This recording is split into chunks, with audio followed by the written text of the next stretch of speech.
이제 내용상의 구분은 나눠져 있는 것은 아니지만 전반부는 천수관음보살을 중심으로 한 기도문이고, 그 다음에 이제 후반부는 준재관음이라고 하는 똑같은 관음보살이에요. 관음보살인데 이제 이 관음보살의 모습은 너무나 여러 가지의 이 관음보살의 모습을 가지고 있어서, 그래서 이제 천수경 후반부에는 준재관음보살에 대한 내용이 설명이 되어집니다.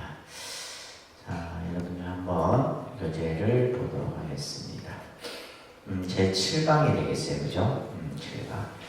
그래서 신멸정부 대다라니를 독송하고 나서 이제 바로 이어서 나오는 내용이 이제 사방찬이라고 하는 찬탄 경문이 나옵니다. 그래서 사방찬, 도량찬 이런 데 내용들이 나오는데, 자, 한번 먼저 원문을 같이 한번 보도록 할게요. 바랍니다. 일세 동방결도량, 이세 남방 득청량, 삼세 서방 구정토, 사세 북방 영안강. 자, 이렇게 지금 이제 한문으로는 되어 있죠, 그죠? 자꾸 소리 내서 여러분들 자꾸 독송을 큰 소리로 자꾸 하셔야 돼요. 그래서 기본 과정 때 여러분들이 천수경이나 예불이나 반야심경 이런 것들을 익히셔야지 나중에 이제 또 하려면 어렵습니다. 자, 여기 이제 사방찬. 그래서 사방은 이제 공간의 의미죠, 그죠? 그래서 우리가 보통 이제 여기서 나와 있듯이 동서남북이라고 하는 방위의 개념이 먼저 서해져요. 근데 이제 이 방위에다가 이제 물을 뿌리는 행위가 나타납니다. 물을 뿌리는. 우리가 이제 보통 종교적 행위에서 보게 되면 물을 뿌리는 이런 어떤 그 의식들이 있어요. 우리가 이제 부처님을 모시는 점안식을 할 때도 세수진언이라 해서 부처님 몸에다 이렇게 물을 뿌리는 그런, 그래서 이제 그 소나무, 그 나무 가지에 이렇게 물을 적셔서 이렇게 부처님을 향해서 물을 뿌리는. 그리고 이제 우리가 또 그 카톨릭에서는 이제 보통 세례할 때도, 그죠? 세례 의식할 때도 물을 뿌리고, 또 우리가 이제 부처님 전에 또 우리가 닭이물을 흘리고 하는 이런 어떤 물을 뿌리는 행은 바로 그 물이라고 하는 것은 더러움을 씻어내는, 그죠? 청정한 어떤 그런 의미를 가지고 있어요. 그래서 우리가 그냥 물이 아니라 청정수다 이런 표현을 써요. 그러니까 청정수. 그래서 종교적 의식에서 행할 때 그 물은 바로 청정수의 의미를 가지고 있다라고 보시면 됩니다. 그래서 물을 뿌림으로써 무엇을 씻고자 하는 것이냐? 바로 번뇌죠, 번뇌. 번뇌를 씻고자 하는 의미가 있다. 그래서 동서남북 사방에다가 물을 뿌림으로써 첫째는 공간이, 그죠? 이 공간이 청정해지고, 이제 그 물은 어떤 물이냐 하면 다라니의 기도로서 완성된 물이다. 그래서 우리가 앞에서 이제 천수다라니를 독송했잖아요, 그죠? 천수다라니를 독송하고 나서 그 다라니의 물로서 공간에 동서남북 사방에 물을 뿌리는 이제 설명이 나옵니다. 자, 밑에 석탄 설명을 먼저 보시면 이 사방찬은 동서남북의 네 방향을 찬탄하는 것으로서 우리의 마음과 이 현실적 공간, 그죠? 이것이 둘이 아니다. 둘이 아니고 관음신앙을 통해서 첫째는 뭐냐면 이런 사방찬을 통해서 내가 머물고 있는 공간이 깨끗해지고 청정해지고 또 그 내가 있는 곳이 바로 정토가 되고 또 내가 있는 곳이 편안함을 누릴 수 있는 이런 의미의 이제 뜻이 이 사방잔 속에 담겨 있다. 그래서 방위의 개념은 우리가 이제 불교적인 입장에서 보면 내가 서 있는 곳을 중심으로 해서 방위가 결정되는 거죠. 근데 우리는 이제 보통 방위의 결정을 해가 뜨는 쪽을 동쪽이다 하고 해가 지는 쪽을 서쪽이다. 그래서 이제 해가 어디에서 뜨느냐를 보고 이제 방위를 결정하게 되는데 사실은 해는 뜨고 지는 게 아니죠, 그죠? 해는 떴다가 없어지고 다시 또 뜨고 이런 개념이 아니에요. 그래서 해는 이제 그대로 떠 있는 거죠. 떠 있는 거고. 그래서 불교에서는 내가 있는 곳을 중심으로 해서 방위의 개념이 결정되는 것이에요. 그래서 우리가 이제 불교에서는 공간이라고 하는 이 공간을 굉장히 중요하게 여겨요. 공간. 그래서 방위라는 개념이 바로 어떤 의미냐면 공간의 의미입니다. 공간의 의미인데 이 공간을 우리가 이제 불교적인 용어로는 뭐라 하냐면 도량이라는 말로 씁니다. 뭐라 한다고요? 도량. 공간을 뭐라 한다고요? 도량이라는 뜻으로도 설명이 되어집니다. 원래는 이제 이 한자로는 보면 이 장자인데 우리가 읽을 때는 도량이라고 읽어요. 도량.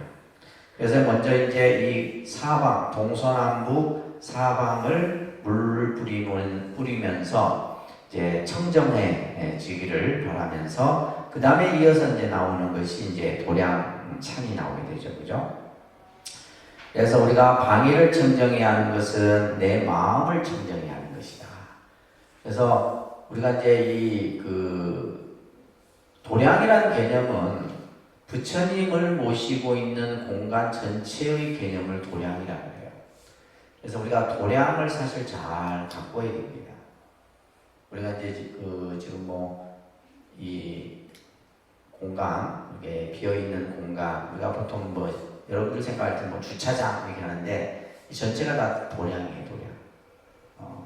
이 독립선언이 구역으로 정해져 있는 전체의 공간을 도량이라 하는데 그 도량, 그래서 도량을 가꾸는 것을 뭐라 하냐면 도량장엄이라 합니다. 그러니까 도량장엄. 도량장엄. 도량을 장엄이라는 말은 꾸민다 이런 얘기예요. 그래서 우리가 지금 이제 국화로 그죠? 이렇게 장엄을 해놓은 거죠. 국화로 장엄을 해놓고 그러니까 아침마다 이제 도량을 청소하고 하는 거. 이런 것들이 이제 바로 뭐냐면 도량장엄이에요. 그러니까 하루도 청소 안 하면 지저분하잖아요, 그죠? 매일매일 청소하고 닦고 이렇게 하는데 그것은 결국 단순히 어떤 공간, 도량을 청정해야 하는 것이 아니라 내 마음을 청정해야 하는 것이다. 그래서 우리가 청소를 하고 나면 마음이 깨끗해지잖아요. 그 도량 자체도 깨끗해지지만 어때요? 내 마음이 먼저 깨끗해져. 그래서 우리는 이제 쓸고 닦고 하는 거예요, 사실은. 원각경에 보면 그런 말이 있어요. 여러분들 교재 보시면 답니다. 큰 소리로 일심이 청정하면 일신이 청정하고 일신이 청정하면 다신이 청정하며 다신이 청정하면 84,000 다라니 문이 청정하여지느니라. 자, 여기서 마음이 청정이라는 말은 깨끗하다는 뜻이죠, 그죠? 마음이 깨끗하면 우리 몸이 깨끗해요. 마음이 깨끗해야지 우리 이 신은 우리 육체를 가리키는 겁니다, 그죠? 마음이 청정하면 우리 몸이 청정해지고 우리 몸이 청정해지면 그러니까 여러분들이 청정해진 몸이 갖춰지게 되면 내 주변의 사람도 청정해지는 거예요. 그래서 우리가 이제 미꾸라지 한 마리가 온 진흙탕물을 흐린다 이런 말이 있잖아요, 그죠?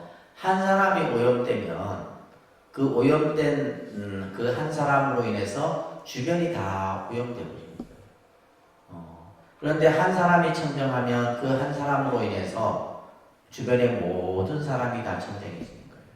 이게 굉장히 중요한 겁니다. 그래서 우리가 이제 어떤 사회의 변화나 여러 가지 어떤 뭐 제도 개혁이나 이런 것을 어떻게 보면 많은 사람이 함께하는 것이 아니라 한 사람의 힘에 의해서 만들어질 수 있는 거죠. 한 사람의 힘.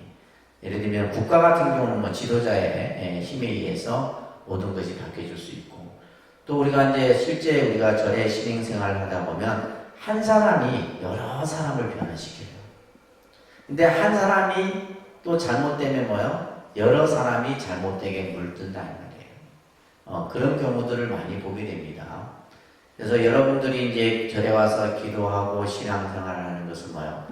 내가 청정해진 몸과 마음으로 집에 가면 내 집안이 청정해지는 거예요. 그렇죠? 여러분들이 예를 들면 음식점에서 뭐 이제 고기를 먹고 집에 가면 어때요? 온 집안이 고기 냄새로 다 풍겨지잖아요. 그런데 내가 법당에서 기도하고 가면 뭐요? 내가 집에 가면 내 몸에서 뭐가 나요? 향내가 나요. 향내가 나서, 그러니까 그거는 단순히 우리가 보여지는 어떤 느껴지는 거지만은 실제 내 집안이 청정해지는 거예요. 자, 그래서 한 사람이 청정하면 여러 사람이 청정한다. 이 말의 의미를 우리가 잘 이해를 하셔야 되고, 여러 사람이 청정하면 84,000 다란이문이 청정해진다. 그래서 한 사람이 참 중요한 거예요. 한 사람의 역할. 그래서 한 사람의 마음이 청정해지면 그 사람의 몸이 청정해지고, 그 한 사람이 청정해지면 어떻게 돼요? 여러 사람이 청정해진다. 이 원각형이 아주 중요한 부처님 말씀입니다. 그래서 일심이 청정하면 국토가 청정하다. 이런 말이 원각형이 있어요. 따라합니다. 일심이 청정하면 국토가 청정하다. 그래서 마음이 청정하면 국토가 청정하다는 거예요. 그러니까 우리가 예를 들면 요즘 이제 지구가 오염됐잖아요. 그 지구가 오염된 이유가 뭐예요? 우리 인간의 마음이 오염됐기 때문이에요. 그래서 우리 마음이 청정해지면 내 주변이 다 청정해지는 거예요. 아주 간단한 진리죠, 그죠? 그래서 일심이 청정하면, 마음이 청정하면 국토가 청정하다. 그래서 이 용어는 우리가 특히 이제 불교에서 환경에 대한 그런 어떤 접근을 할 때 이 원각경 이 구절을 많이 인용을 합니다. 마음이 청정하면 국토가 청정하고 온 세계가 청정해지는 겁니다. 그래서 마음이 청정한 까닭에 국토가 청정하고 국토가 청정한 까닭에 이 세계가 청정하다. 이런 말이 원각경에도 또한 설해지고 있다. 자, 여기에서 이제 방위라는 지금 개념이 이제 언급이 되기 때문에 이제 좀 설명을 드리는데, 부처님 당시에 인도는 옛날부터 내려오는 관습 풍습이 있었어요. 어떤 풍습이냐면 방위에다가 절을 하는 풍습이 있었어요. 동쪽을 향해서 절을 하고 서쪽을 향해서 절을 하고 이렇게. 그러니까 우리도 옛날에 보면 그죠? 이런 어떤 뭐 불교나 이런 고등 종교가 들어오기 전에 옛날 어떤 선조들은 뭐요?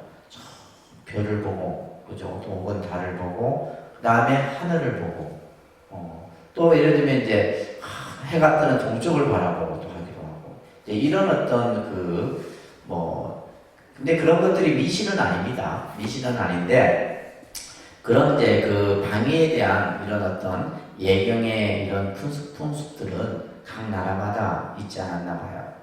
그래서 어느 날 부처님이 아침에 마을을 지나다가 그 마을의 한 청년이 아침 일찍 대문 밖에 나오더니 동쪽을 향해서 절을 하고 서쪽을 향해서 절을 하고 북쪽을 향해서 절을 하고 막 절을 하는 거예요.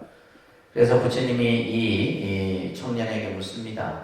어떤 연유로 그렇게 각 이렇게 방위마다 절을 하느냐 하니까 왜 하는지도 몰라. 그냥 우리 지가의 어른들부터 쭉 내려왔던 아침에 이제 해가 뜨기 전에 나와서 이렇게 했었다. 그래서 이제 부처님이 이제 이 청년에게 우리가 방위를 향해서 절을 하는 것은 이런 의미가 있다. 그러면서 이제 육방예경이라는 경전이 있어요. 이 경전도 뭐 그렇게 어려운 경전은 아닌데 굉장히 아주 여러분들이 꼭 읽어볼 만한 경전이에요. 이 육방경에 보면 동쪽을 향해 절을 하는 것은 부모를 향해 절을 하는 것이고, 남쪽은 누구요? 스승이고, 서쪽은 아내, 남편이다. 아내이면서 또 남편에게 절을 하는 것은 서쪽이고, 북쪽은 친척이에요. 친척. 그 다음에 하방은 노비나 천민, 내 아랫사람들한테 절을 하는 거고, 상방은 수행자들에게 절을 하는 거예요. 그래서 이것을 육방이라고 해요. 육방. 동서남북에다가 뭐요? 상하 하면 육방이 되는 거예요. 육방에서 좀 더 이제 확대되면 뭐가 된다고 했어요? 시방이 된다고 했어요. 몇 방? 시방. 그래서 시방 3세, 우리 아까 예불문할 때 했죠, 그죠? 시방의 개념이 사방에서 오방. 오방은 이제 사방에다가 중앙이 오방이고, 그 다음에 이제 육방은 이제 상하가 되고, 그 다음에 시방은 뭐냐면 간방까지 해서 시방의 개념이. 그래서 이제 이 육방예기라는 경전에서 이런 이제 방위의 개념을 이렇게도 설명을 합니다.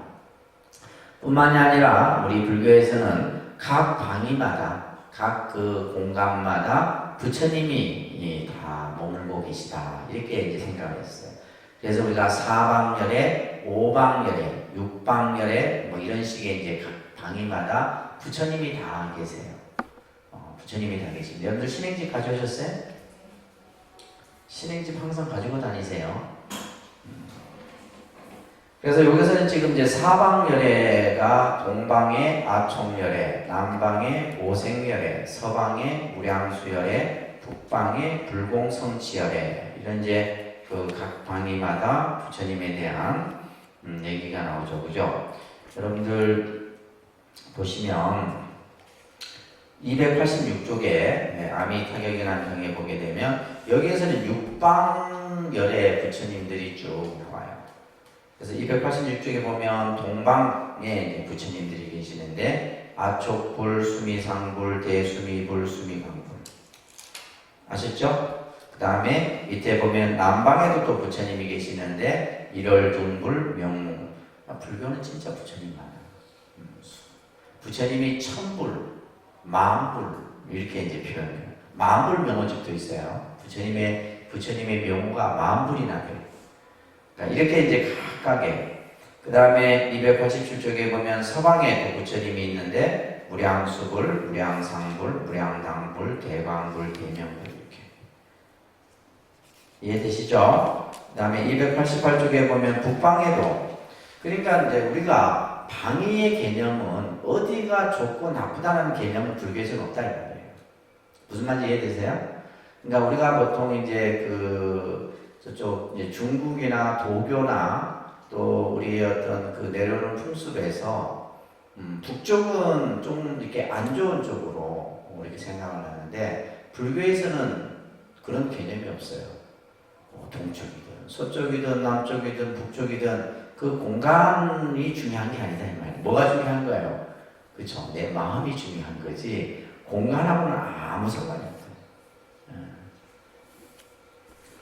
그 개념을 이걸 통해서, 예를 들면 북쪽이 안 좋은 것 같으면 북쪽에 부처님이 계시겠어요? 안 계시지. 그러면 북쪽에 계신 부처님은 안 좋은 부처님이야. 우리가 생각했을 때 그런 개념이 아니라는 거예요. 그러니까 시방, 이 공간은 하나예요, 하나. 무슨 말인지 아시겠어요? 이 시방의 공간은 하나인 것이지, 예를 들면 어디는 좋고 어디는 나쁘고의 개념이 없어요. 그러니까 예를 들면 여러분들이 뭐 이사를 가는데 내가 동쪽으로 갈 건지 서쪽으로 갈 건지 북쪽으로 갈 건지 이게 중요한 게 아니에요. 내가 거기 가서 어떻게 사느냐가 중요한 거지 방위가 중요한 건 아니다는 거예요. 그래서 지금 288쪽에 보면 북방에도 부처님이 계세요. 영경불, 최승원불, 경전마다 조금 달라요. 그래서 지금 아미타경 같은 경우는 이런 부처님이 있고, 아까 우리 교재에는 불공성지열애라든지 이런 부처님들의 명호들이 이렇게 돼요. 그 다음에 하방에 부처님이 계시고, 그 다음에 상방에도 부처님이 계시고. 그래서 지금 이 아미타경이라는 경에서는 육방에 부처님이 각각 계시다. 여기에서 전부 중생들을 위해서 법을 설하고 계시다는 얘기예요. 그래서 우리가 불교 신앙을 믿는 분들은 방위에 대해서 좋고 나쁘다라고 분별하는 걸 부처님 법을 제대로 믿지 못하는 거예요. 자, 그래서 이제 이러한 방위의 이제 기본적인 개념들이 이렇게 서해진다라는 것을 이해하시면서 자, 따라합니다. 일세동강결도량. 자, 큰 소리로 동쪽을 향해 물을 뿌리니 도량이 깨끗해지고. 자, 동쪽을 향해서 물을 다 뿌리니. 그래서 우리가 이제 청소도 보면 물을 뿌리는 청소가 제일 깨끗해요. 사실은 제가 예전에 이제 창원에 있을 때 제가 아침마다 일어나면 도량에 물을 뿌렸어요. 도량에 맨날. 그 물을 뿌리고 나면 내가 왜 뿌렸는가 안 뿌려도 되는데 항상 아침에 일어나면 제가 습관적으로 도량에 물을 그러니까 일단 그 미세먼지 때문에 뿌리긴 뿌렸지만 사실은 이제 이게 봄 되면 꽃가루 있잖아요. 화분. 그 꽃가루 가루들이 지금 그쪽도 소나무가 많이 없어져 갖고 처음에 제가 갔을 때 소나무가 많아 갖고 소나무 그 가루들이 한번 날리면 막 그냥 덥다는 거 보면 노랗게 되거든요. 그래서 늘 이제 이렇게 물을 뿌리고 했었는데 그러면서 이제 근데 하여튼 도량에 물을 싹 뿌리고 나면 내 마음이 좋더라고요. 그래서 이제 물을 이렇게 항상 뿌렸는데 여기에서 금방 얘기했던 이 도량이 이 도량의 개념이 아주 중요합니다. 자, 여기서 도량이란 뭐냐? 단순히 공간의 의미이기도 하지만은 이것은 바로 뭐다? 마음의 세계다. 이게 중요한 말이에요. 도량은 뭐라고요? 마음의 세계. 도량이란 마음의 세계다. 이렇게 생각해요. 다시 말해서 여러분들의 집이 도량이죠. 여러분들이 사는 공간이 뭐예요? 도량이에요. 그곳은 바로 뭐예요? 내 마음의 세계예요. 그러니까 여러분들 집에 이렇게 보면 뭐 장식들부터 시작해서 인테리어 이런 거 전부 뭐예요? 내 마음이 일어나서 다 만드는 거예요. 안 그래요? 지금 이 도량은 내 마음이지, 내 마음을 펼쳐놓은 거예요. 근데 아직 다 완성된 건 아니야. 지금 막 연못도 저기다 하나 만들어야 되고 탑도 하나 세워야 되고 부처님도 하나 모셔야 되고 아직까지 이제 한 10년은 걸려야 될 것 같아요. 저기 다 완성돼. 이 도량이 전체 내 마음의 세계를 다 펼치려고 합니다. 그래서 도량이란 바로 뭐다? 마음의 세계예요. 그러니까 내가 마음이 괴로우면 뭐예요?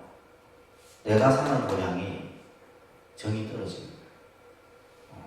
그래서 우리가 이 도량에서 제일 중요한 것이 뭐냐면 기운이에요. 뭐라고요?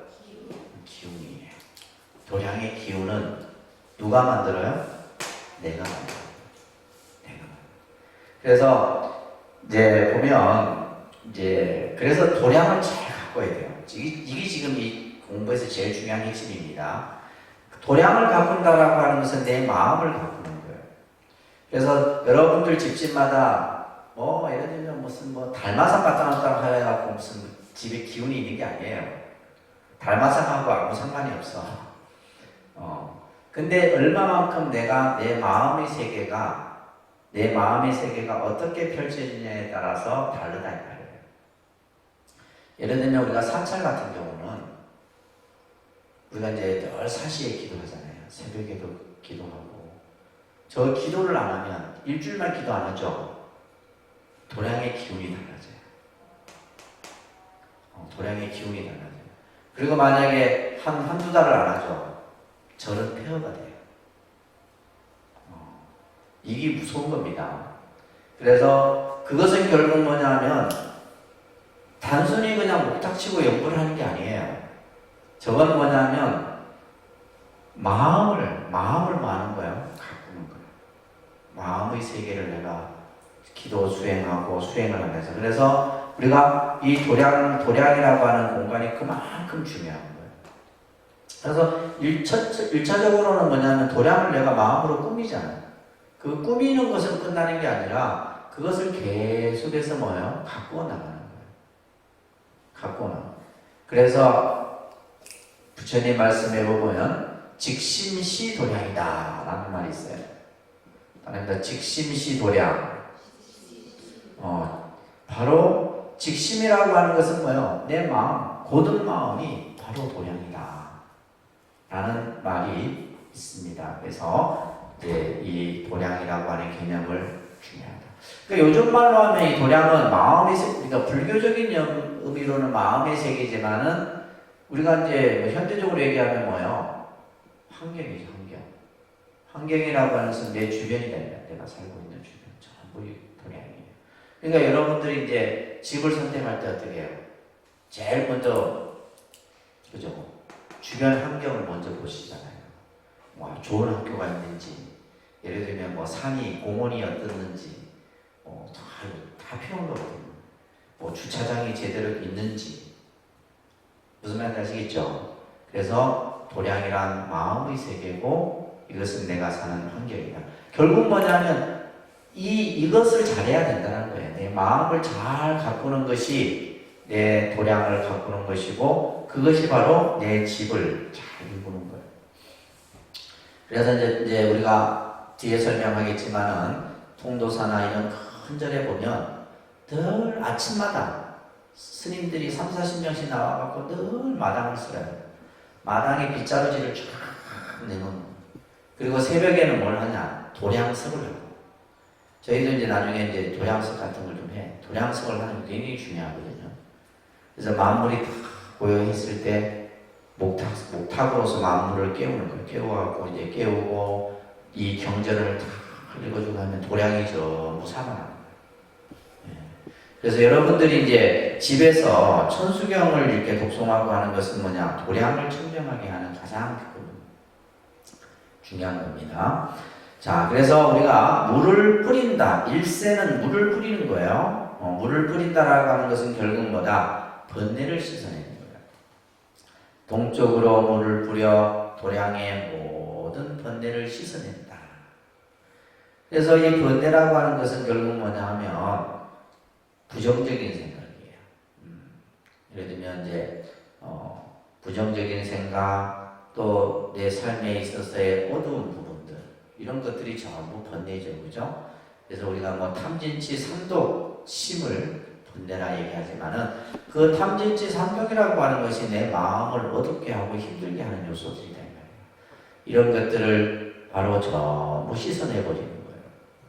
자, 들어갑니다. 이세남방득청량. 자, 들어갑니다. 이세남방득청량. 남쪽을 향해 물을 뿌리면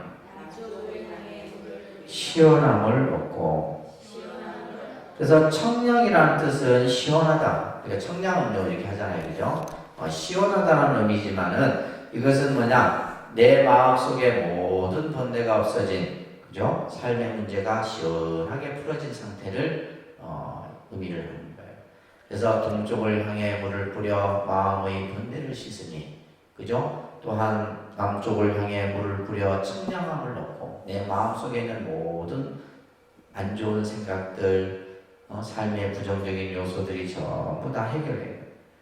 그래서 우리가 예를 들면 어떤 고민거리 했던 그런 문제가 어느 날 탁 풀면 뭐예요? 시원하다, 속이 시원하다. 똑같은 의미예요. 따라합니다. 삼세서방 부정토. 서쪽을 향해 물을 뿌리면 정토가 부족되고. 그래서 정토는 우리가 예를 들면 어떤 의미예요? 정토라고 하는 것은 바로 행복한 공간이 정토예요. 그러니까 극락이라고, 불교에서의 극락이라고 하는 것은 괴로움이 없는 곳이에요. 괴로움이 없는 세계, 오직 즐거움만이 있는 세계를 극락이라 하잖아요. 그래서 오직 즐거움만이 있는 곳, 오직 뭐요? 평안과 행복이 있는 곳. 그래서 원래 이제 극락이 인도 말로는 수카바티라고 하는 어원을 써요. 그래서 제가 이제 카페 이름을 수카바라고 하는 의미가 극락이라는 뜻이에요. 행복이라는 뜻이에요. 오직 그 공간은 뭐요? 행복과 즐거움만이 있는 곳이다. 그래서 서쪽을 향해 물을 뿌려, 그죠? 정토가 갖춰지고 이 정토 세계가 갖춰진다. 그래서 금강경에 보게 되면 장엄정토라는 말이 있어요. 정토를 장엄한다. 부처님의 세계. 그래서 정토는 부처님의 세계입니다. 자, 따라합니다. 사세 북방영한강. 자, 북쪽으로 물을 뿌리며 영원한 편안함을 얻느니라. 여기에서 안강이란 말은 안강이란 말은 안락이란 뜻과 같은 뜻이에요. 안강, 안락 같은 뜻인데 이것도 전부 뭐냐면 극락이란 뜻과 다 상통하는 의미입니다. 그러니까 우리가 이제 예를 들면 사람이 살아가는 데 있어서 가장 우리가 추구하고자 하는 것이 바로 뭐냐면 그냥 요즘 말로 현대적인 말로는 행복이죠, 그죠? 행복이라는 용어를 불교적인 용어로 쓴다면 안락이에요, 안강이에요. 또 우리가 예를 들면 이런 용어들이 많습니다. 안심, 안락, 안강, 그죠? 이런 용어들이 이제 전부 따라합니다. 안심, 안락, 안강, 전부 이것은 뭐냐면 편안함이에요. 그러니까 편안하다라고 하는 것은 의미는 뭐냐면 내가 참 편안하다 라고 했을 때는 아무런 근심 걱정이 없는 상태예요. 우리가 예를 들면 막 그냥 어떤 즐겁고 막 좋고 이런, 근데 우리가 예를 들면 막 그냥 막 어떤 즐겁고 이런 즐거움이 끝나고 나면 또 허무함이 몰려오거든. 근데 그런 개념이 아니라 그냥 편안한 거예요. 아무런 근심 걱정이 없고. 그래서 우리가 예를 들면 그것을 이제 선의 어떤 경지로 본다면 무념무상이죠. 좋고 싫은 것도 없고 너와 나도 없고, 그죠? 편안한 그 자체를 얘기하는 겁니다. 그래서 불교 수행의 기본 조건은 뭐냐? 편안함이에요. 여러분들 왜 절에 오세요? 편안하기 위해서죠, 그죠? 절에 와서 기도하고 하는 것은 편안함을 내가 얻기 위함이에요. 그래서 이 공간을 우리가 이제 편안한 공간을 우리가 이제 이 법당이라는 공간을 통해서 만들어주는 겁니다. 그래서 그 밑에 보면 안심수행이라는 말이 있어요. 안심수행. 수행을 하는 것은 결국 내 마음을 편안하기 위해서요. 아시겠죠? 내가 기도하고 연구를 하는 것은 바로 마음을 편안하게. 마음이 편안하면 그게 행복이에요. 근데 우리는 이제 그 행복을 마음이 편안하기보다는 뭘 더 얻고 많이 가지고 이것을 어떤 행복의 기준으로 삼다 보니까 그냥 순간적인 행복밖에 안 되는 거예요. 그래서 안심수행. 또 밑에 보시게 되면 그렇기 때문에 내 마음이 편안할 때, 그죠? 내가 편안할 때 나와 인연 있는 모든 인연들이 다 편안해져요. 내 마음이 불편하면 다 주변이 불편하잖아요. 내가 힘들고 뭔가 이렇게 불편하게 되면 내 주변 사람들이 다 불편해지게 돼요. 그래서 우리가 종교라고 하는 것이 결국 편안함을 추구하는 어떤 삶의 어떤 그 기본을 우리가 이제 만들어가는 것이 바로 종교입니다. 자, 그래서 지금 이 사방차는 물을 뿌리는 행위를 통해서, 그죠? 첫 번째는 도량이 청정해지고 청량함을 얻고 정토가 갖춰지고 편안함을 얻게 된다. 실제 근데 우리가 이제 예를 들면 이 물을 뿌리는 행위를 통해서 이 모든 것들이 다 이루어지는 거예요. 실제 우리가 이제 현실적으로도 그런 것 같아요. 내가. 여러분들은 이제 아파트 이렇게 생활하다 보니까 물 뿌리는 일이 잘 없잖아요, 그죠? 근데 이제 우리가 사찰이나 이런 데 같은 경우는 이렇게 이제 아까 얘기했듯이 아침에 이렇게 다 도량에 물을 뿌리고 나면 이런 느낌들이 일어납니다. 자, 그 다음에 도량찬이에요. 바랍니다. 도량찬. 계속 이제 도량에 대한 얘기가 많이 나오죠, 그죠? 도량이란 마음이 얘기가 나오는데. 우리가 이제 불자는 앞에서도 계속 강조했지만은 내가 머무는 곳을 도량이라. 그러니까 내가 머무는 곳. 그러니까 쉽게 말해서 여러분들은 집이 도량이고 또 우리가 부처님이 모셔진 이곳이 또 도량이에요. 도량인데 아까 도량은 뭐라 그랬어요? 도량은 뭐예요? 마음의 세계라고 그랬어요. 도량은 무슨 세계? 마음의 세계. 이 마음의 세계라고 하는 것은 결국 마음 플러스 뭐예요? 공간이 합해진 개념이에요. 마음의 세계라고 하는 것은 마음 플러스 공간. 다시 말해서 그냥 마음만 있는 것이 아니라 이 마음과 더불어서 공간적인 개념이 다 갖춰진 것이 바로 도량이다 하는 겁니다. 그만큼 도량이 중요해요.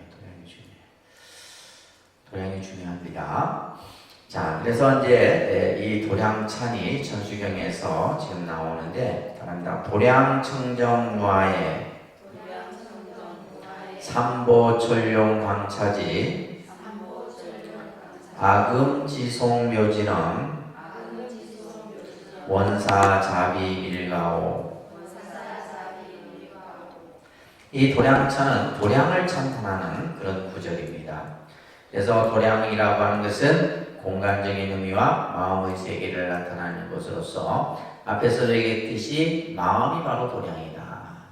마음이 도량이라는 개념은 이제 불교에서 유심 정토 사상을 내포하고 있는 그런 의미다라고 보시면 돼요. 자, 크게 어려운 내용은 아니니까 한번 보도록 하겠습니다. 도량이 청정해져서 이제 무하해라고 하는 한자가 좀 어려운 한자인데, 티끌과 도려움이 없어진다. 티끌과 도려움. 다시 말해서 번뇌를 얘기하는 거죠, 그죠? 도량이 깨끗하니, 그죠? 내 마음의 번뇌가 싹 사라지는. 그래서 여러분들이 집에 이제 집안을 잘 정리정돈을 잘 하셔야 돼요, 집안을. 그래서 불필요한 것들은 좀 없애야 돼요. 막 싸놓지만 말고.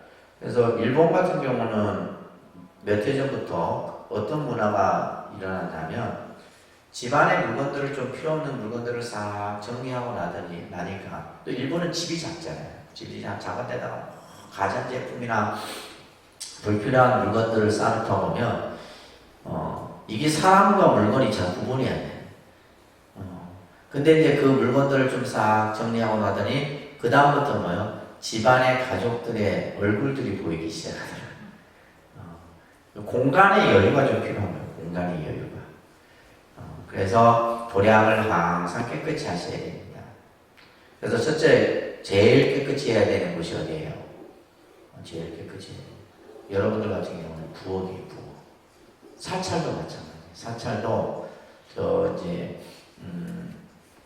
저 공양간이 항상, 왜 공양간에는 왜 깨끗해야 되냐면, 공양간에는 저희가 지금 따로 이제 조항단을 안 모시고 있지만은 조항님이 계시다.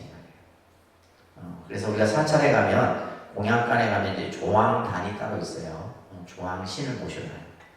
그래갖고 여러분들 그 공양간에 손 씻는 데 있죠? 손 씻는 데 옆에 뭐 하나 만들어져 있잖아. 그게 원래 조항단을 모셔놓으려고 지금 내가 틀만 짜놓은 거예요. 틀만 짜놓은 건데, 그래서 이 부처님 공양하는, 대중들이 공양하는 그 공양 안에는 뭐냐면 조항신이 있어요. 그래서 그 공양간이 깨끗해야지만 조항신이 항상 이제 우리들에게 좋은 복과 재물을 얻도록 해주는 거예요. 그래서 중요한 겁니다. 그래서 동동상아 우리 큰절들 가면 공양간을 얼마나 깨끗하게 합니다. 쓸고 있다고 깨끗하게 합니다. 그래서 이제 이 조항신, 그 다음에 두 번째 여러분들이 깨끗이 해야 될 곳이 바로 뭐냐면 화장실이에요. 화장실은 이제 지금은 이제 아파트 문화니까 그랬지만, 옛날에는 화장실이 별도로 있었죠. 별도 공간에. 여러분들 시골집 가면 그랬죠. 화장실이 별도로 나와요. 화장실에는 뭐냐면 정랑신이 있어요. 정랑신이 있어요. 화장실에도 신이 있어요. 신이 있어갖고, 이 신은 아주 뭐랄까, 인간이 잘못하면 바로 벌을 주는 그런 신이에요. 그래서 이제 옛날 어른들 같은 경우 보면 화장실을 함부로 손 안 대잖아요. 그리고 화장실을 손댈 때는 반드시 그것을 뭔가 이렇게 고사 같은 걸 하고 이렇게 합니다. 그래서 화장실을 깨끗하게. 그래서 이제 우리가 예를 들면 어느 집에 갔을 때 화장실을 보고 부엌 보고 들어가는 현관 딱 보면 그 집이 어떤 집인지 아는 거예요. 그래서 또 중요한 것은 딱 현관을 딱 들어갔을 때 현관이 아주 맑아야 돼요. 깨끗해야 돼요. 그래서 우리가 예를 들면 이제 사찰 같은 경우도 들어가는 입구부터 확 지저분하면 어떻게 돼요? 사람들이 안에는 아직 법당도 들어가지 않았는데 들어가는 입구부터 뭐예요? 무슨 이렇게 저를 이렇게 가꾸지 않느냐. 이미 벌써 마음이 떠나버렸어요. 그러면 또 특히 도량 같은 경우는 도량신이 있습니다. 불교가 참 재밌죠, 그죠? 도량에는 뭐가 있어요? 도량신이 있어요, 도량신. 그래서 여러분들 통도사 가면 통도사 사천왕문 들어가면 옆에 작은 정각이 하나 있는데 그 정각이 가람각이에요, 가람각. 그래서 가람신이 있습니다. 가람신을 모시는 거예요. 그래서 이제 가람은 절이란 뜻인데 절의 전체 신인 이제 가람신을 모셔놓은 정각을 가람각이라고 해요. 그래서 도량에는 도량신이 있고 부엌에는 무슨 신? 조왕신. 그 다음에 화장실에는 정랑신. 이런 신들이 다 있어서 이제 이런 공간들은 가장 깨끗이 해야 됩니다. 그래서 도량이 깨끗해지니 티끌과 더러움이 없어지니. 자, 우리가 왜 깨끗이 해야 되느냐? 그 다음 구절이 나오죠. 삼보철령이 이 도량에 강림한다. 도량이 청정하지 아니한 곳에는 삼보철령이 강림하지 않습니다. 그래서 우리가 예를 들면 도량이 청정해야 하지만 삼보와 그죠? 여기서 철룡은 팔부신중을 말하는 거예요. 줄여서 하늘용, 야차, 건달바, 아수라, 가루라, 긴다라, 마우라 이게 팔부신중이라 그래요. 우리가 법당에 가면 이제 이렇게 부처님 옆에 모셔놓은 여러 이렇게 무섭게 생긴 분들 있죠. 그런 분들이 좀 보면 이제 팔부신중, 금강역사, 사천왕 이런 여러 이제 신들을 모셔놨는데 바로 도량이 청정하고 티끌과 더러움이 없어지니 삼보와 철룡이 이 도량에 강림한다. 이게 중요한 거예요. 진짜 그렇습니다. 이게 제가 천수경에 나온다서 하는 소리가 아니라 진짜 그래요. 그래서 이 도량에 부처님과 호법선신이 항상 머물게 하기 위해서는 뭐예요? 도량을 정정하는 거예요. 아시겠죠? 그런 마음들을 가지시는 거예요. 첫째는 여러분들이 사는 공간을 그렇게 가꾸셔야 되고 우리가 이 공간을 그렇게 만들어야 돼요. 아금지송묘진은 하니 내가 이제 그죠 묘한 진언을 지송하니 지송한다. 받아서 외운다 이런 거예요. 그래서 신묘장구 대단한 일을 비롯해서 여러 진언 그죠? 우리가 앞에서 전구업 진언부터 시작해서 오박내외 안이지신 진언 진언들이 있었어요. 그래서 미묘한 진언을 내가 지금 외우니 원사자비밀가오라 이래요. 원사자비밀가오 원컨대 자비로서 밀가오 아주 비밀이 가오를 자비로서 가오를 내리소서. 그래서 가호라는 말, 이 가호라는 말도 중요한 말. 이걸 기독교에서 용어 씁니다. 신의 가호가 있기를 할 때 이 가호를 쓰는 거예요. 한자로.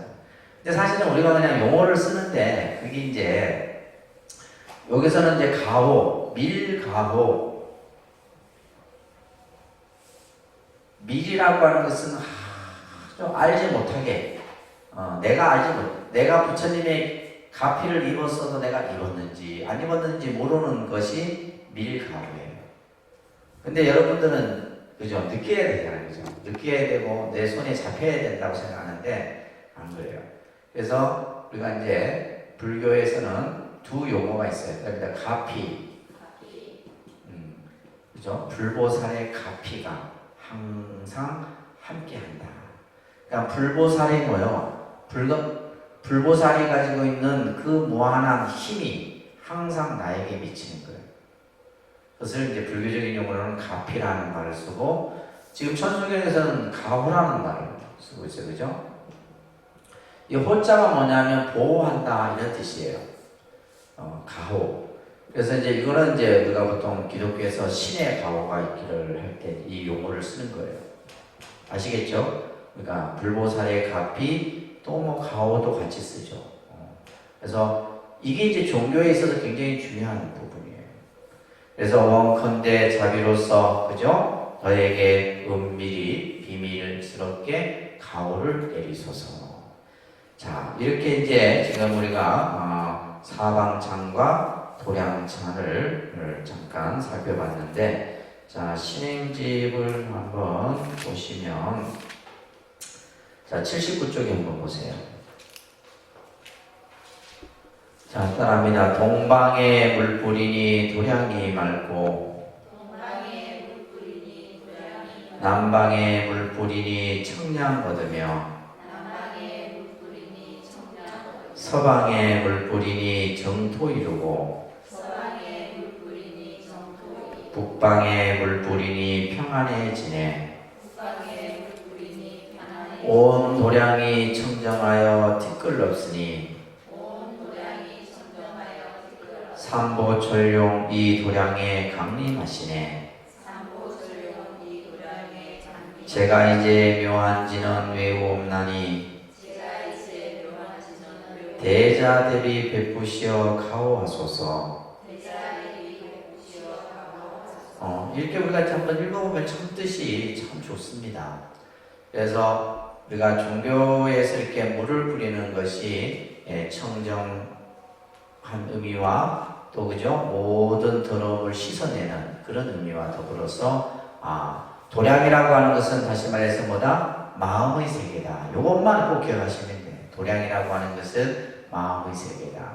그 마음의 세계라고 하는 것은 내 마음과 공간이 하나가 된 하나의 의미로서 설명된다. 라고 보시고 5분 쉬었다가 이제 천주경에서 아주 또 중요한 내용 중에 하나가 참회에 대한 내용이에요. 자, 5분 쉬었다 하도록 할게요.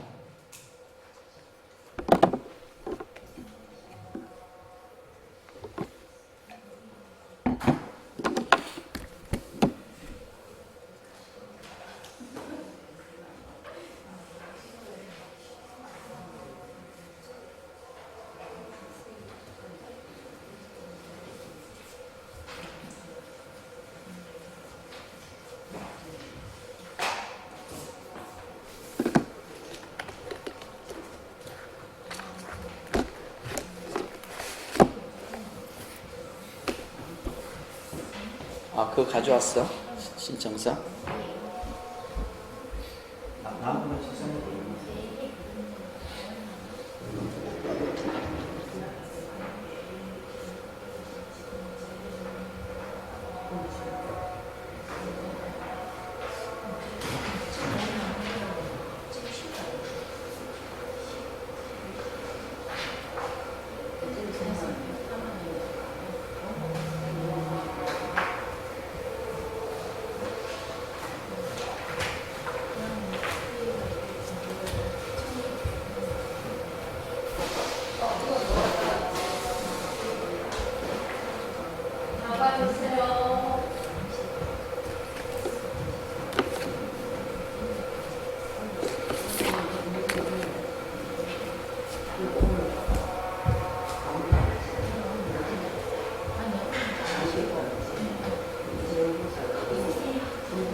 가실 거예요? 그래서 시도는 못 가겠다.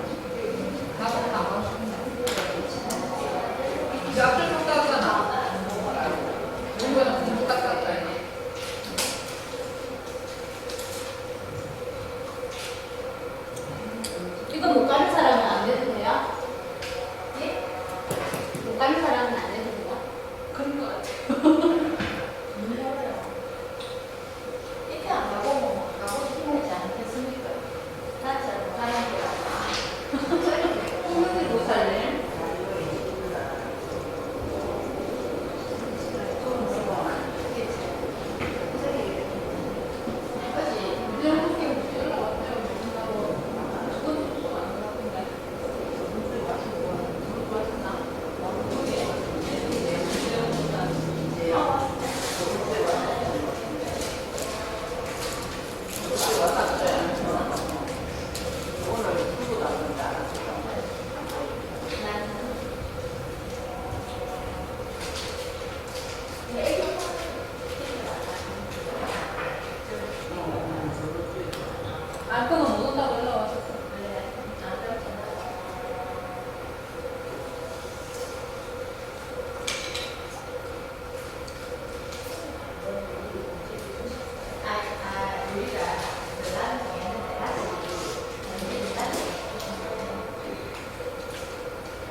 오늘 이렇게 빠지신 분이 많아.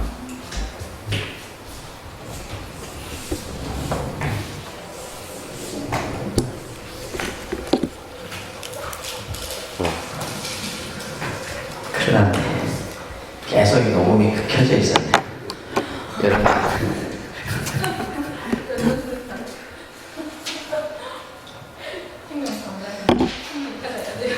자, 제8강 업장 참여에 대한 참 중요한 내용입니다. 우리 이제 이 업장에 대한 의미도 잘 아셔야 되고, 또 우리가 참회라고 하는 종교적인 그런 어떤 기도 방법이라든지 이런 것들에 대한 내용들이 언급이 되는데, 우리가 이제 어떠한 자기의 잘못을 뉘우치는 이런 어떤 행위들은 종교 내에서 그죠?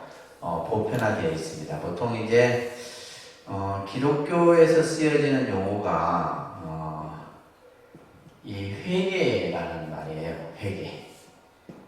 회개. 이렇게 쓰나? 기자가? 회개. 회개. 한문으로 쓰겠는데 한글로 쓰거든요. 회개.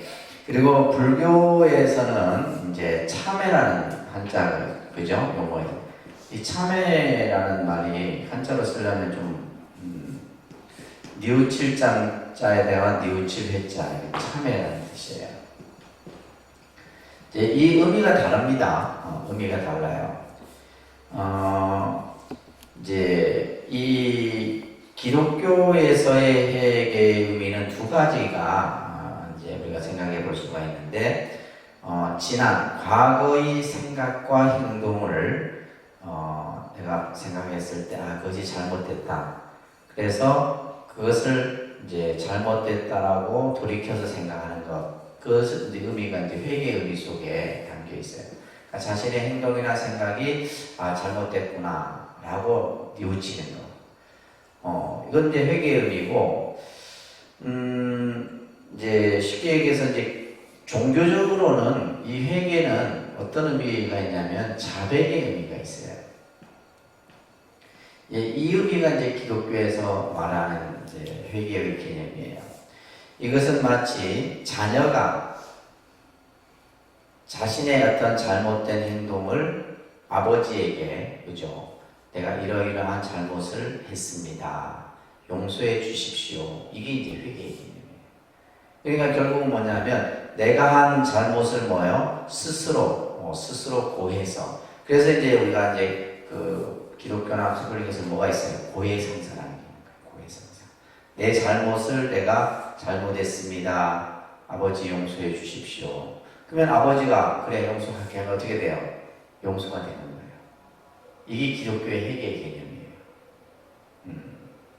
근데 불교에서의 이 그 참의 의미는 조금 다릅니다.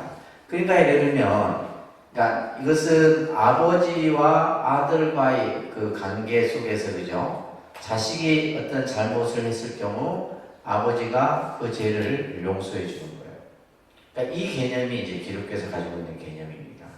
그러니까 아버지가 용서하면 뭐예요? 그 잘못은 없어지는 거죠. 없어지는 거예요. 우리가 그렇잖아요. 예를 들면 뭐 부모 자식의 관계에서도 자식이 어떤 잘못을 했는데 내가 먼저 그죠 잘못을 인정하고 잘못했습니다 용서해 주십시오 하면 그래 이번만은 내가 용서하겠다 하면 그 죄는 뭐예요? 용서가 되는 거예요. 이게 이제 기독교 개념이에요. 근데 불교는 이 어떤 의미냐 하면 이 참회의 의미는 첫째는 여기서도 중요한 것이 자기의 잘못을 첫째는 인정하는 게 중요해요. 인정하는 게 중요하고 그래서 우리가 어떤 자기의 잘못을 인정하는 것부터 사실 시작이 돼야 됩니다. 그 다음에 이제 두 번째는 그 잘못을 뭐요? 뉘우치는 그죠? 뉘우침이라고 하는 이제 과정이 있어야 되고 다시는 뉘우침을 통해서 뭐요? 그것을 재발 방지라고 그러죠. 다시는 그와 같은 잘못을 하지 않겠다라고 하는. 근데 이 회개의 개념에서는 그 관계가 돼 있어요. 예를 들면 아버지와 자식의 관계. 근데 불교에서의 참회는 뭐냐면 내 자신에 대한 참회예요. 여기 다른 겁니다. 무슨 말인지 아시겠어요? 불교에서의 참회는 예를 들면 부처님한테 참회를 하는 게 아니란 말이에요. 우리가 이제 그 개념 이해를 모르는 분들은 내가 부처님 앞에서 참회한다 이렇게 생각하는데 그런 개념이 아니라 불교에서의 참회는 그 참회를 받는 대상이 따로 정해져 있는 게 아니다. 그러면 누가 누구한테 하는 거예요? 내가 내 자신한테 하는 거예요. 요 차이인 겁니다. 아셨죠? 이해되세요? 기독교의 회개는 누구와? 자식이 아버지에게 하는 거고 그렇기 때문에 아버지가 죄를 용서하면 죄가 사해지는 거예요. 어떤 죄라 할지라도 다 용서가 되는 거예요. 반면에 불교는 내가 참회를 구하는 대상이 있다 없다? 없어요. 내가 참회합니다. 그래서 우리가 이제 예를 들면 기독교에서는 고해성사라고 하는 개념이 있는데 불교에는 뭐가 있냐면 발로 참회라는 말이 있어요. 이런 것들이 이제 종교에서 쓰는 용어들이죠, 그죠? 그다음에 발로 참회. 발로 참회는 뭐냐면 내 죄를 내가 스스로 드러내서 참회를 하는 거예요. 내가 이러한 잘못을 했으니 참회합니다. 그러니까 부처님 용서해 주십시오 이게 있어요 없어요? 없는 거예요 불교는. 부처님 내가 잘못했으니 용서해 주십시오. 그러니까 용서를 구할 대상이 있다 없다? 없어요.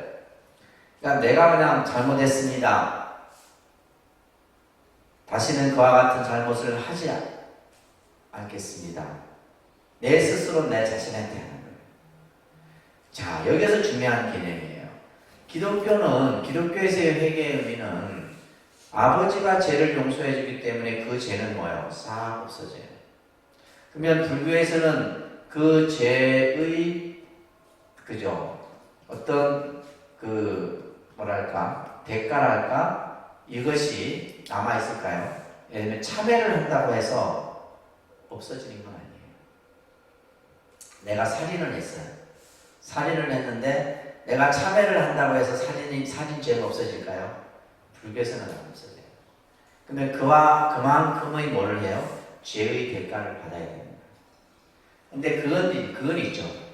어떤 거냐면 우리가 이제 일반 어떤 우리 사회에서 요즘 이제 뭐 사법 개혁이다 예를 들면 이렇게 시끄러운데 그죠? 제일 중요한 것은 죄를 인정하면 감형이 됩니다.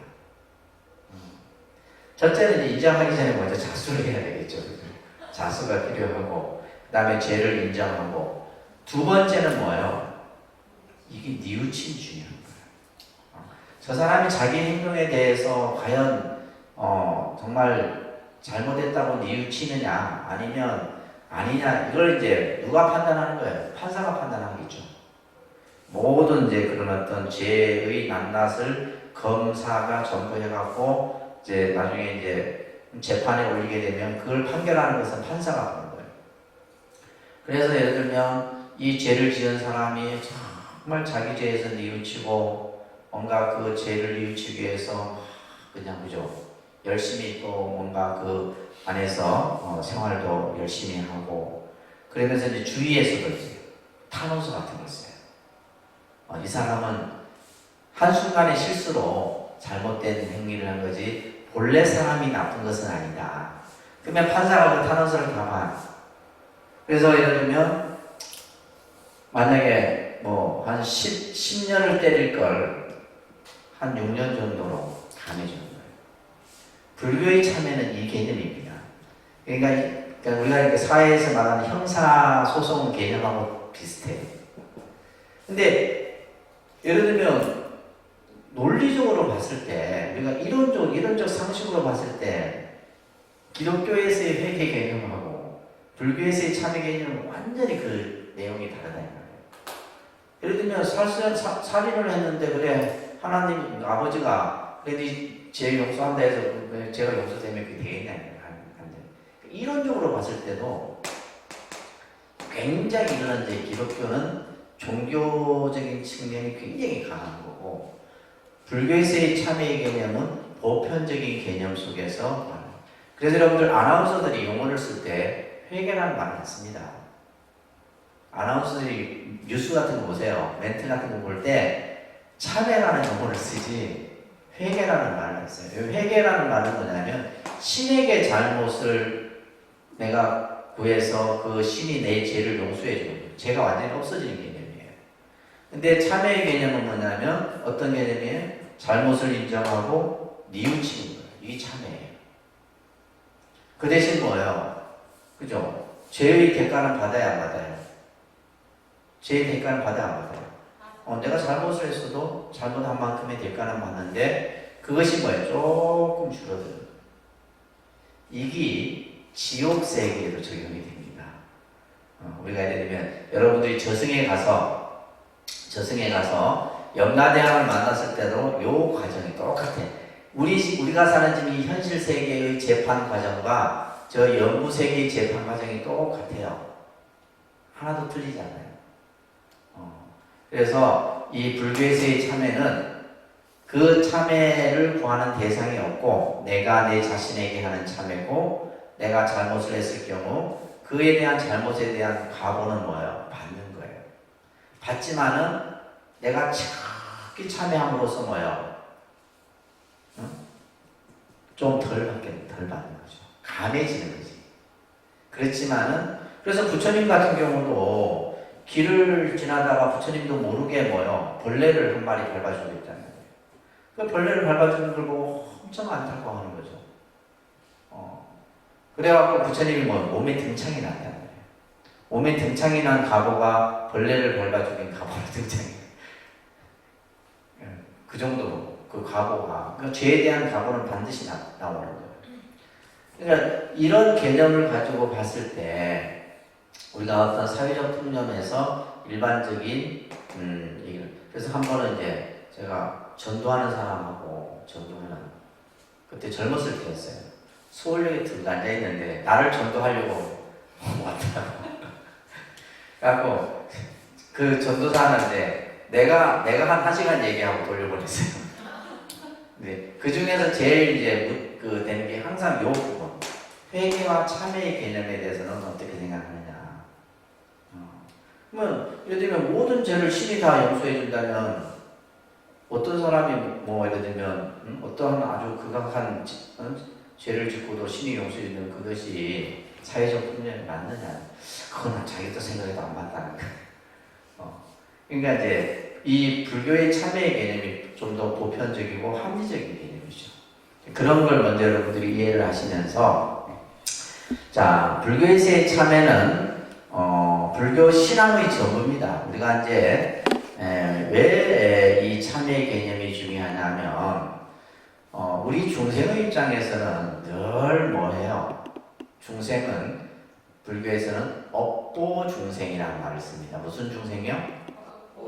업보 중생. 그러니까 우리가 살아가는 것은 업력에 의해서 살아간다. 이렇게 불교에서는 얘기해요. 그다음에 업력. 네, 업력. 그 업력이라고 하는 것이 우리가 살아가는 어떤 삶의 하나의 어떤 동기가 바로 업력이에요. 그래서 이제 우리가 흔히 말하는 스님들이 법문 중에 자기 업대로 살아간다. 자기 업대로 살아간다는 말은 업력에 의해서 그 사람의 모든 삶이 만들어진다는 거예요. 근데 중요한 것은 이 업이라는 용어를, 그죠? 여러분들이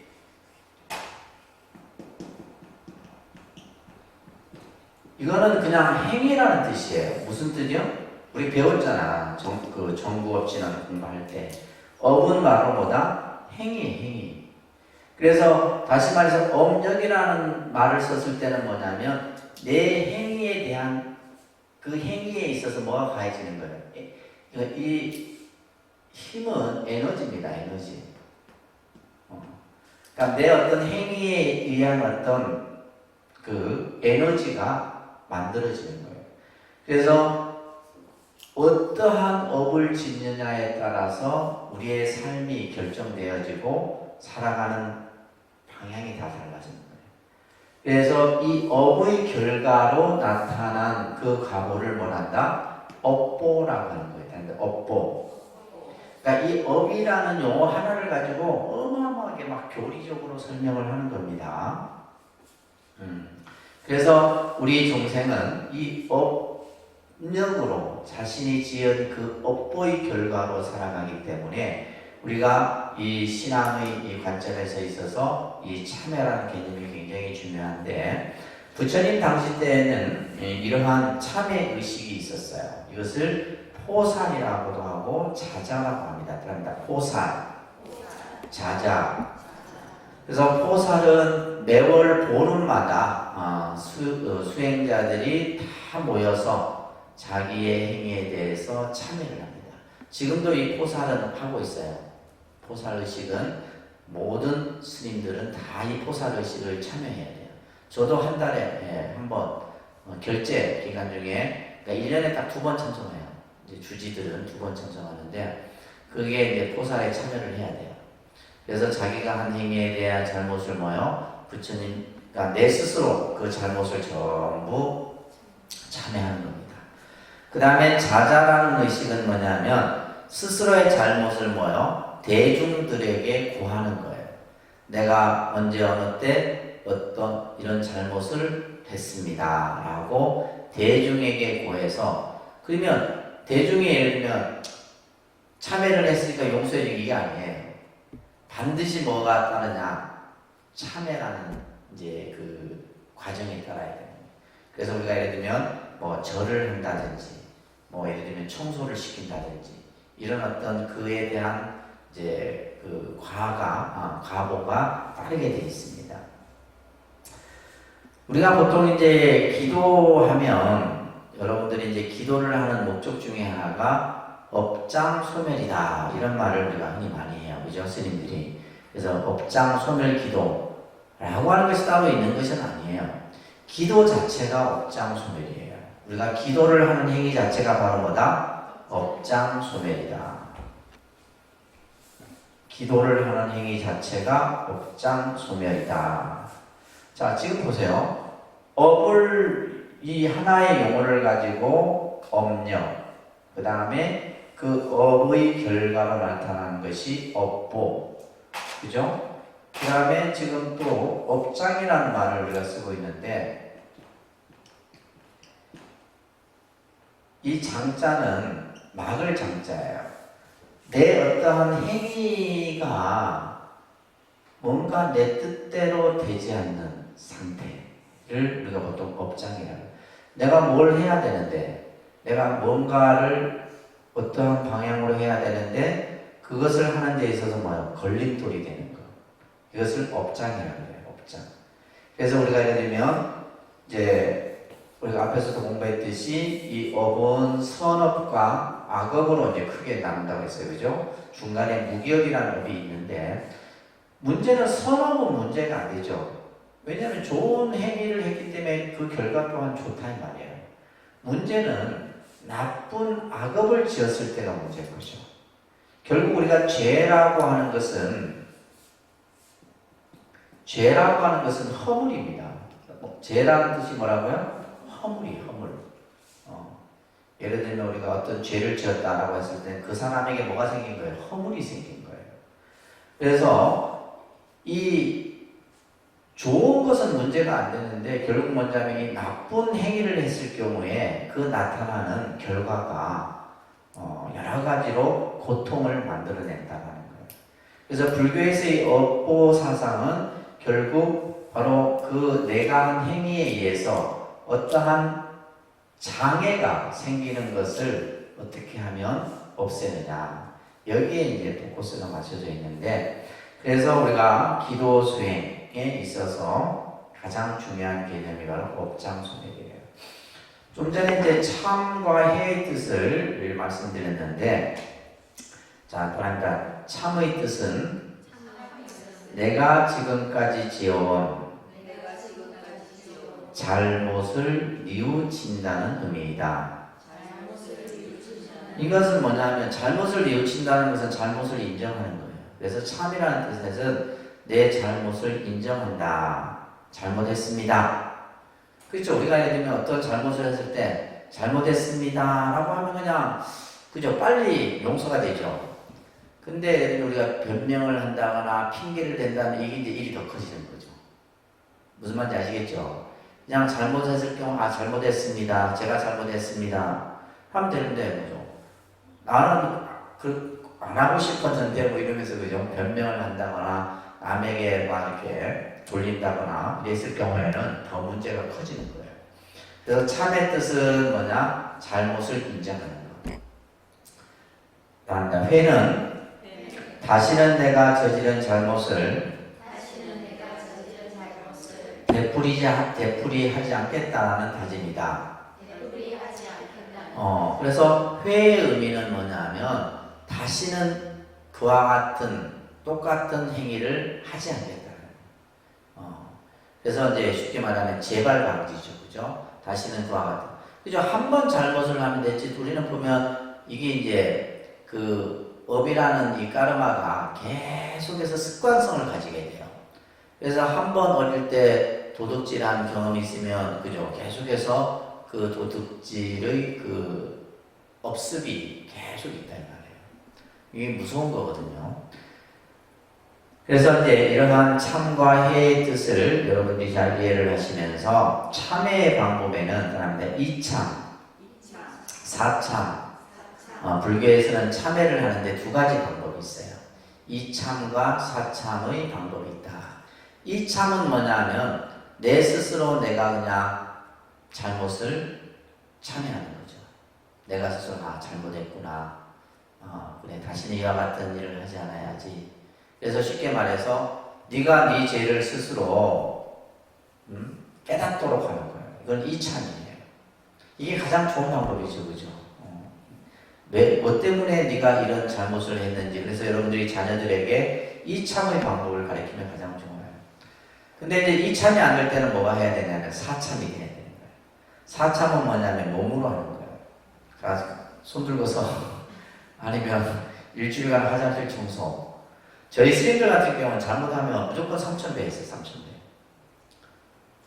근데 중요한 거는 저희가 이제 처음에 출가했을 때는 단체 생활이잖아요. 내가 잘못을 안 해도 다른 사람이 잘못을 해도 같이 가 3,000배 해야 되는 거예요. 진짜 열받죠.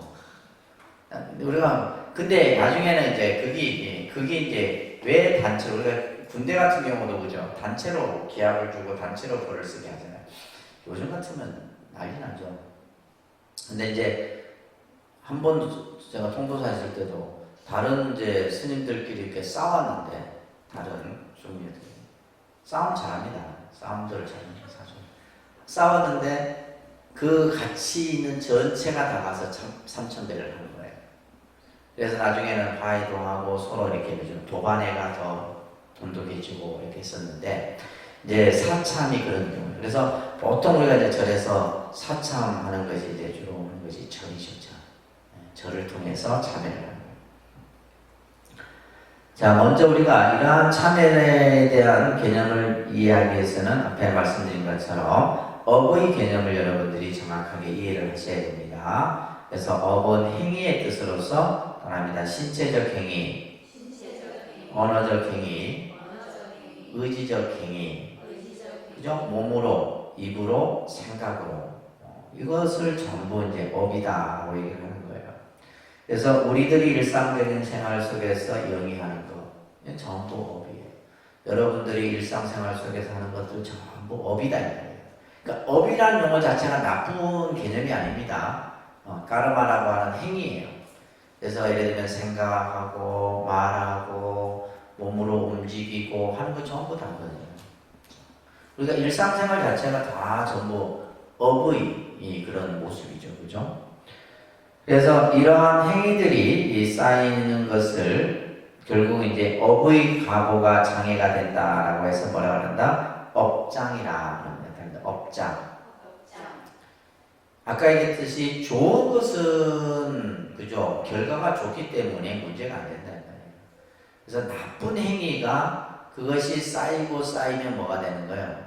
결국 그죠? 내가 무엇을 하고자 하는데 장애의 역할을 하게 되는 것이 바로 업장이에요.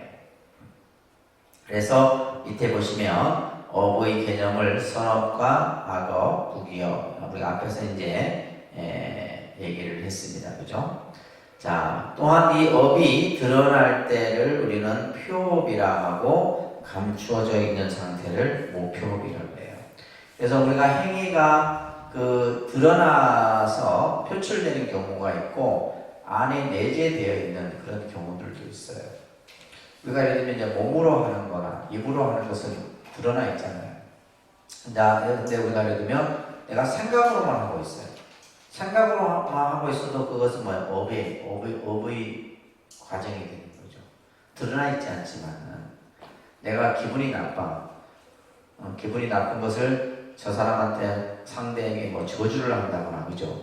이래버리면 그것은 업 자체는 드러나 있지 않지만은 그 행위 자체가 결과로서 나타나게 돼요. 자, 앞에서 얘기했듯이 이제 우리가 이 악업이 문제예요. 그죠? 악업. 나쁜 행위죠. 악업은 뭐라다? 나쁜 행위입니다. 무슨 행위? 선업은 선한 행위라 이렇게 표현할 수가 있어요. 그죠? 그래서 우리가 이 악업을 우리는 죄라 얘기를 하는 겁니다. 허물죄자를 써요. 죄. 죄를 사소서 그러잖아요. 불교에서는 허물. 그런데 이제 이 죄에 대한 개념이 조금 달라요. 서양의 종교에서는 이 죄가 신에 대한 그죠? 신의 불복종이 가장 큰 죄예요. 신에 대해서 복종하지 않는 것. 신에 대한 불복종. 반면에 우리가 이제 동양에서는 우리가 보통 이제 선은 그죠? 다른 사람을 이롭게 한다 해서 이것을 이타한다고 했습니다. 다른 사람을 이롭게 하는 것은 선이고 그죠? 그 다음에 악은 뭐예요? 다른 사람을 해하는 거죠. 해롭게 하는 것. 다른 사람에게 피해를 주는 건 악이다. 이렇게 이제 우리가 정리를 할 수가 있어요. 그래서 서양 종교에서 가장 큰 죄는 뭡니까? 신을 믿지 않고 신에 대해서 복종하지 않는 거예요. 그러니까 굉장히 이제 서양 종교는 신 중심의 개념이고 반면에 동양은 뭐냐면 자기의 행위에 대해서 다른 사람에게 이익을 주느냐 아니면 다른 사람에게 해를 끼치느냐에 따라서 이것이 구분이 되는 거예요. 이런 개념도 여러분들이 정리하시면서 우리가 중국 유교에서는 성선설, 성악설, 예를 들면 서양 철학에서는 소크라테스 같은 경우는 무지설 이런 개념들이 있죠, 그죠? 불교에서는 이제 불사선, 불사하거나 선도 생각하지 말고 악도 생각하지 말고, 그러니까 선악 개념 자체를 이게 이제 초월해 버리는 이런 개념이 이제 불교의 선에서는 또 설명이 되기도 합니다. 자, 이런 개념들을 이해하시면서. 자, 먼저 이제 참회계라고 하는 이 참회의 개송이 먼저 나오죠. 자, 나타납니다. 아석소조 제하거 개유무시 탐진치 종신구이 지소생 일체 악음 개참회. 자, 여러분들 신행집 잠깐 한번 보시면 해석을 한번 보게요. 합니다. 지난 세월 제가 지은 모든 악업은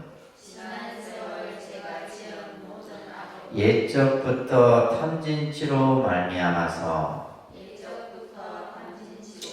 몸과 말과 생각으로 지었사오니 제가 이제 모든 죄업 참회합니다. 자, 그래서 참회를 하는 그죠? 마음을 이렇게 표현하는 거예요. 내가 예적부터 지은 모든 악업. 자, 현재에서 지은 악업만을 얘기하는 것이 아니라 이 업은 업이라고 하는 것은 수억급의 시간 속에서 그 업들이 계속 쌓이고 쌓이는 거예요. 네, 쌓이고 쌓입니다. 그래서 전생, 그 전생. 그러니까 우리가 예를 들면 우리의 삶은 수억급의 시간을 지내온 존재다 이 말이에요. 그 과거로부터 쭉 지어왔던 모든 그죠? 잘못된 그 업은 전부 뭐다? 탐진치로 비롯됐다. 탐진치로 말미암아서 시작이 되는 탐진치로 시작이 되는 거예요. 그러니까 탐진치. 이걸 삼독심이라고 한다고 했어요. 그죠? 꼭 기억하셔야 됩니다. 그러니까 탐진치. 자, 탐욕이죠. 탐욕. 욕심입니다. 욕심. 그죠? 우리의 악업은 욕심으로부터 비롯되는 거예요. 욕심. 그렇죠. 이 욕심이라는 것이 좋은 욕심도 있고, 그 결과가 나쁘면 나쁜 욕심이에요. 그 결과가 좋으면 좋은, 욕심이란 자체가 나쁘다는 건 아닙니다. 근데 이제 적당하게 이제 하면 되는데, 인간은 욕심이 끝이 없어요. 그래서 어느 정도냐 하면, 인간이 가지고 있는 욕심은 이 허공을 채우고도 못 채운다 그래요. 그만큼 우리가 욕심이 끝이 없는 거예요. 그래서 간혹 여러분들이 내가 세상을 살면서 얼마큼 있으면 될까? 근데 100억이 있으면 1000억을 가지고 싶거든. 이게 인간의 욕심이에요. 100억의 만족, 100억도 본 적도 없지만 그렇잖아요.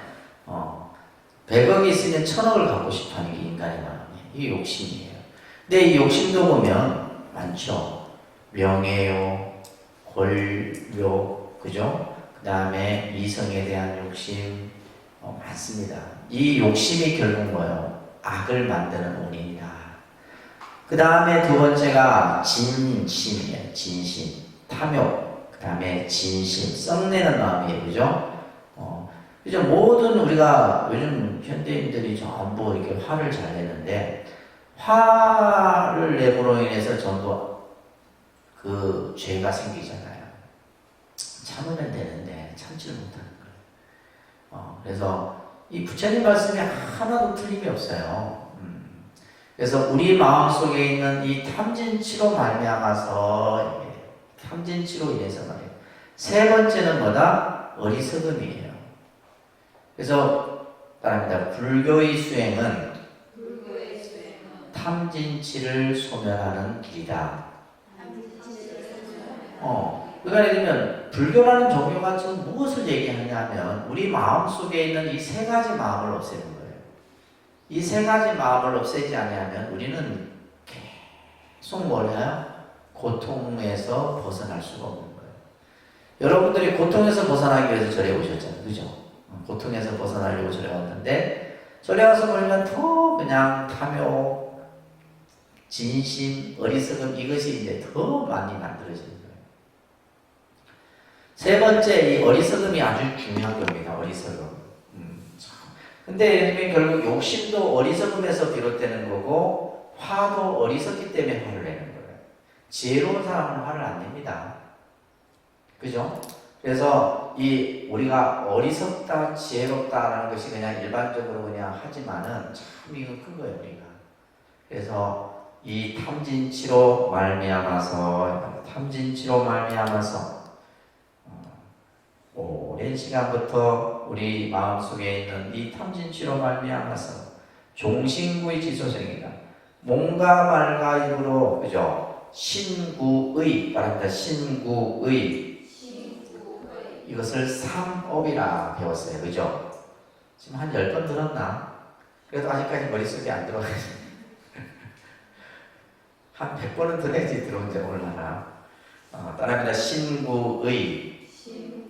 이걸 뭐라 한다고요? 삼업이라는 게 따릅니다. 삼업. 그죠? 몸으로, 입으로, 생각으로 이 말이에요. 몸으로, 입으로, 생각으로 붙어서 이것을 지었다 이 말이에요. 그러니까 탐진치라고 하는 삼독심을 가지고 우리는 뭐요?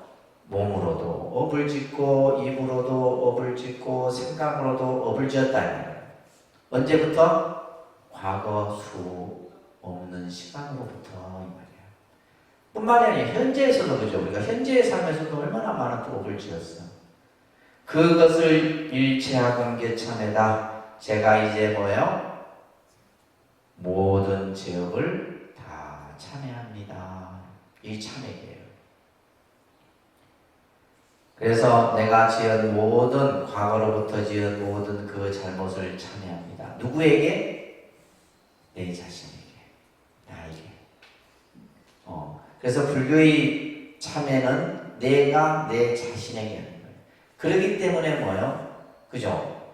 잘못을 인정하고 잘못을 뉘우치고 다시는 잘못을 하지 않겠다는 거예요. 단지 부처님은 뭐 해주는 거예요? 나를 증명해 주는 거예요. 내 참회를 뭐 하는 거예요? 증명한다. 그래. 뭐 한다고요? 증명. 내가 지금 부처님 앞에서 부처님께 내가 약속을 하는 거예요. 내가 참회하겠습니다. 다시는 그래서 부처님이 내 죄를 용서해 주는 게 아닙니다. 이 개념은 없어요. 불교에서는. 아시겠어요? 단지 부처님 앞에서 내가 그것을 약속하는 거고, 그죠? 부처님이 내가 참회하는 것을 뭐 하는 거예요? 증명해 주는 거예요. 이 개념입니다. 이것만 여러분들이 이해하시면 크게 어려운 부분은 없어요. 그러하게 되면 여러분들이 이제 절에 와서, 그죠? 내가 예를 들면 참회 기도를 한다 했을 때, 내가 내 스스로 참회하는데, 부처님께서는 그 참회를 증명해주고, 또한 참회를 뭐 하는 거예요? 보증서 주는 거예요. 부처님이